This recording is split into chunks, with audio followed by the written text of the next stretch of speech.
لو عايز تكمل على فيسبوك لازم تبقى عارف ايه هو المحتوى اللي هيكمل معاك على فيسبوك.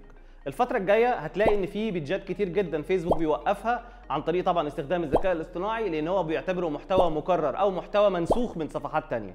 فنصيحتي ليك لو انت عايز تكمل على فيسبوك لازم تعمل محتواك الاصلي، ونصيحتي ليك اهم حاجة حتى لو هتستخدم صور تستخدم صوتك، الصوت، علشان هو بيتعرف على اذا كان الصوت ده بتاع صانع محتوى او صوت منسوخ من حد تاني. فانت لو عايز تكمل على فيسبوك عشان ما تتفاجئش ان الصفحة بتاعتك بعد الشغل اللي انت عملته عليها لمدة شهور وقفت ارباح ومش هتعرف ترجعها تاني، فنصيحتي ليك ابدا من الصفر بمحتوى اصلي.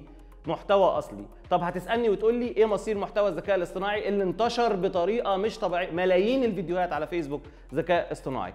حاول ماشي تستخدم الذكاء الاصطناعي مفيش مشكله، ولكن تضفي عليه الطابع بتاعك، صوتك، صوره ليك، ولكن ما تنزلش المحتوى زي ما هو معمول من البرنامج بتاع الذكاء الاصطناعي تروح منزله عندك على طول على الفيسبوك بيج.